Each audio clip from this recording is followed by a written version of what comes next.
La entrada, parte 3.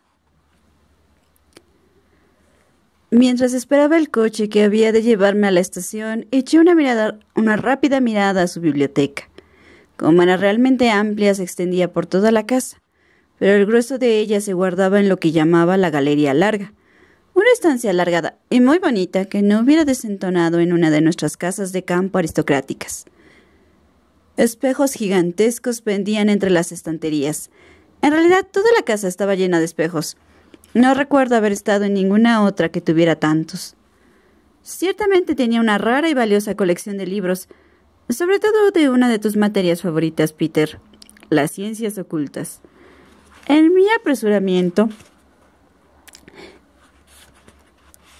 advertí entre otras cosas unos manuscritos hebreos sobre brujería sumamente interesantes, además de un original del descubrimiento de brujas de Matthew Hopkins y un ejemplar verdaderamente hermoso de la obra de Mirabilis Naturae. Pero luego llegó el coche y tras despedirme partí. Puedo decirte, querido amigo, que jamás en mi vida me he alegrado tanto de abandonar una casa. Creo realmente que el viejo era malévolo y no me sorprendería enterarme de que practicaba la brujería y estaba intentando complicar a aquel agradable muchacho en sus viles industrias. Entiende, no obstante, que no tengo ninguna prueba de ello, por lo que no me gustaría repetirlo. Imagino que el tío habrá muerto ya, y si no deberá andar por los 90 y tantos. En cuanto al chico, más tarde me enteré por unos amigos de París de que había rumores según los cuales su vida privada no era enteramente como debía ser. Hablé ya sobre su apego a cierta mujer, ya sabes, pero todo eso resultaba circunstancial, y en cualquier caso, como sabes, querido amigo, los extranjeros tienen criterios morales diferentes a los de un inglés.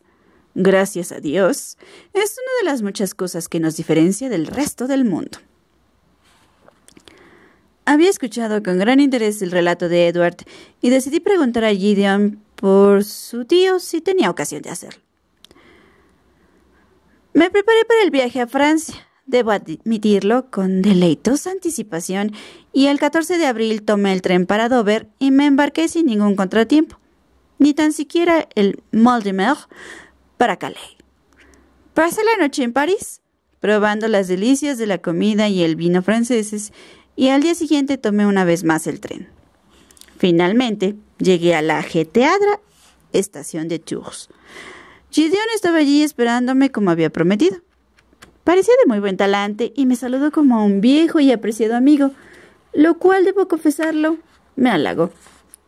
Le agradecí que hubiera venido a recibirme, pero me interrumpió con un ademán. No es nada, mi querido Peter, dijo. No tengo nada que hacer salvo comer, beber y engordar. La visita de alguien como tú es un raro placer. Salimos de la estación y montamos en una bonita calesa de la que tiraban dos hermosos caballos bayos y partimos a paso rápido para sumirnos en una campiña de lo más delicioso, toda verde y oro brillando a la luz del sol. Durante una hora avanzamos por carreteras que se hacían cada vez más estrechas hasta que nos vimos recorriendo un sendero flanqueado por dos altos taludes engalanados con toda suerte de flores, mientras por encima de nuestras cabezas se entrelazaban las ramas de los árboles que crecían a ambos lados, cubiertos con el delicado verde de las hojas de primavera. De vez en cuando se abría un hueco en los elevados taludes y entonces divisaba entre los árboles el destello plateado de la era. Advertí que seguíamos una línea paralela a la que describía el gran río. En determinado momento pasamos ante los sólidos pilares de piedra y la verja de hierro forjado que guardaba el acceso de un sendero al final del cual se alzaba un inmenso y bellísimo château de reluciente piedra amarillo rosada. Gideon me vio mirándolo, quizá con expresión de maravillado asombro, pues parecía cabalmente sacado de un cuento de hadas. Sonrió. Confío, mi querido Peter, en que no esperes que viva en una monstruosidad como esa. Si es así, sufrirás una indudable desilusión. Me temo que mi château es de miniatura, aunque resulta suficientemente grande para mis necesidades. Aduje que no me importaba que viviera en un establo, pues la experiencia de estar por primera vez en Francia y contemplar todas aquellas vistas nuevas junto con la perspectiva de un trabajo fascinante al término de la misma, resultaba para mí más que suficiente. Hasta el crepúsculo, cuando las sombras de las malvas se alargaban sobre los verdes prados, no llegamos a la residencia de Gideon, el Château Saint-Clair. Los pilares de la entrada estaban coronados por dos grandes búhos, primorosamente cincelados en piedra de un claro color de miel, y ve que el mismo motivo se repetía del modo más diestro en la verja de hierro forjada que los pilares sostenían. Nada más entrar en la finca, me sorprendió el contraste de la misma con la campiña que habíamos atravesado, lozana y exuberante, llena de flores silvestres y praderas de larga hierba encendida. Ahora el sendero estaba flanqueado por gigantescos robles y castaños, cuyos troncos, viejos y nudosos, tenían la circunferencia de una pequeña habitación y una corteza tan gruesa como la piel de un elefante. No tengo idea de cuántos centenares de años llevaban aquellos árboles guardando la entrada del Château Saint-Clair, pero muchos de ellos debían estar ya crecidos en tiempos del joven Shakespeare.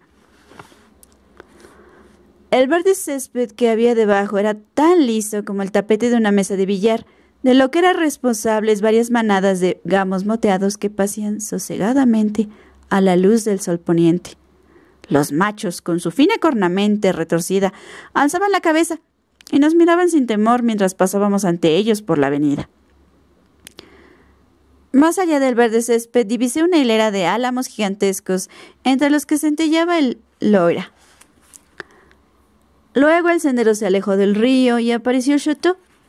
Como había dicho Gideon, era pequeño, pero perfecto, con la perfección de una miniatura. Sus muros de claro color de paja refulgían bajo el sol poniente, y la luz daba una pátina delicada a la pizarra azulada del tejado del ala principal y de sus dos torreones. Estaba rodeado por una amplia terraza de grandes losas, cercada por una ancha balaustrada sobre la que se veían posados más de 30 pavos reales, cuyas magníficas colas pendían sobre el cuidado césped. Alrededor de la balaustrada, los macizos de flores, primorosamente cuidados, se encendían con pétalos de 100 colores diferentes, que parecían combinar con las colas de los pavos reales suspendidas entre ellos. Era una vista pasmosa. La calesa se detuvo junto a los anchos escalones, el mayordomo abrió la portezuela, y Gideon se apeó, se quitó el sombrero y me dirigió una prolongada reverencia, mientras sonría con aire malicioso. «Bienvenido al Château Saint-Clair», dijo. Así comenzaron para mí 3 semanas de encanto, pues más que un trabajo fueron unas vacaciones. Era un gozo vivir en aquel château de miniatura, impecablemente cuidado y amueblado. También estaba muy bien cuidado el parquecillo que serpenteaba a orillas del río, pues cada árbol parecía recién almohazado. El césped esmeralda peinado cada mañana y los pavos reales arrastrando sus colas centellantes entre los sólidos árboles, como si acabaran de salir de las manos atentas de Fabergé. Combínese esto con una buena bodega y una cocina regida por un chef, semejante a un globo rojo, cuyas manos hacían aparecer como por ensalmo las comidas más delicadas y aromáticas, y se tendrá la más aproximado a un paraíso terrenal. Pasaba las mañanas clasificando y catalogando los libros, y era una colección de lo más interesante. Y por la tarde Gideon insistía en que fuéramos a nadar o quizá a dar una vuelta a caballo por el parque, pues poseía una pequeña cuadra de bellísimos animales. Por la noche, después de cenar, nos sentábamos a charlar en la terraza, todavía caldeada por el sol, y el vino que habíamos bebido y la excelente comida que habíamos tomado hacían cálida y amistosa nuestra conversación. Gideon era un anfitrión excelente y un brillante narrador, lo cual, unido a su extraordinario don para la mímica, hacía de él un compañero de lo más entretenido. Nunca sabré, por supuesto, si prodigaba deliberadamente todo este encanto para hacerme caer en la trampa. Pienso que no, que verdaderamente le gustaba mi compañía. No es que crea que eso tenga ahora ninguna importancia, pero ciertamente, a medida que pasaban los días, me sentía cada vez más apegado a Gideon. Soy por naturaleza un ser solitario y tengo solo un pequeñísimo círculo de amigos íntimos, a los que veo quizá 1 o 2 veces al año, aunque durante la mayor parte del mismo prefiero mi propia compañía. Sin embargo, la temporada que pasé en el chateau con Gideon tuvo un efecto extraordinario en mí. Empecé a darme cuenta de que me había convertido en algo demasiado parecido a un recluso. También advertí con punzante lucidez que todos mis amigos pertenecían a un grupo de edad diferente, mucho más viejo que el mío. Si podía contarlo como amigo, y desde luego en aquella época lo hacía, Gideon era el único de los que tenía que en líneas generales me igualaba en edad. Bajo su influencia, empecé a abrirme. Como me dijo una noche, aplastando un delgado cigarro entre sus fuertes dientes blancos y mirándome de soslayo entre el humo azul, el problema que tienes, querido Peter, es que estás en peligro de convertirte en un joven chapado a la antigua. Por supuesto me reía, pero al pensar en ello, me percaté de que tenía razón. También me di cuenta de que, cuando llegara la hora de abandonar el chateau, echaría mucho de menos su volátil compañía, probablemente más de lo que me interesaba confesar, incluso a mí mismo. En todas nuestras conversaciones, Gideon hablaba de su vasta familia con una especie de irónico afecto, contándome anécdotas que ilustraban su estupidez o su excentricidad, nunca maliciosamente, sino más bien con una suerte de buen humor imparcial. Sin embargo, lo curioso es que jamás mencionó a su tío, el marqués, hasta cierta noche. Estábamos sentados en la terraza, contemplando cómo las blancas lechuzas que vivían en los troncos huecos de los robles del paseo hacían sus primeras arremetidas de caza sobre el verde césped que se extendía ante nosotros.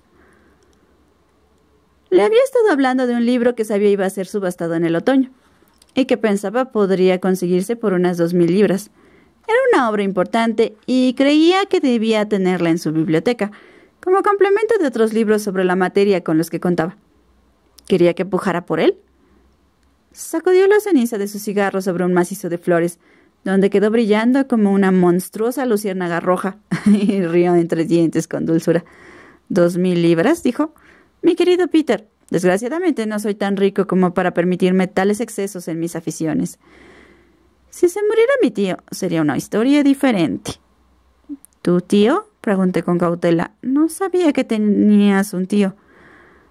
Solo uno, gracias a Dios, dijo Gideon, pero por desgracia tiene la llave de la fortuna de la familia, y el viejo cerdo parece ser indestructible. Tiene 91 años, y la última vez que lo vi, hace 1 o 2, no parecía un día mayor de 50. Sin embargo, no creo que a pesar de todos sus esfuerzos sea inmortal, de modo que algún día el diablo lo acogerá por fin en su seno. Ese día feliz heredaré una enorme suma de dinero y una biblioteca que te hará sentir envidioso hasta ti, mi querido Peter. Hasta que llegue ese día, no puedo ir por ahí gastándome 2.000 libras en un libro. Pero esperar a que un hombre muera es una ocupación tediosa, y mi tío es un tema de conversación enojoso, de modo que bebamos más vino y hablemos de algo agradable.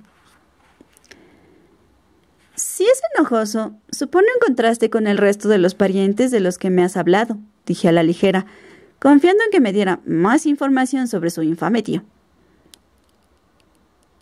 Gideon se quedó callado durante un momento. Sí, un gran contraste, dijo luego, pero del mismo modo que todo pueblo ha de tener su tonto, toda familia debe tener su oveja negra o su loco. Oh, vamos, Gideon, protesté. Sin duda es una crítica demasiado dura, ¿no? ¿Lo crees así? Preguntó, y vi en la penumbra que su cara brillaba de sudor. ¿Crees que soy duro con mi querido pariente? Pero tú no has tenido el placer de conocerlo, ¿verdad?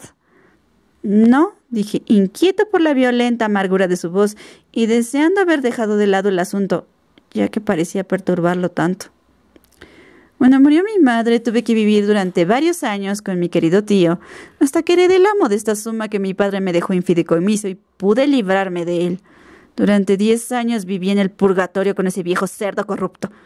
Durante 10 años no pasó un solo día ni una sola noche sin que estuviera aterrorizado hasta la médula. No hay palabras para describir su maldad, y no hay trabas en el mundo que puedan impedirle conseguir lo que se propone.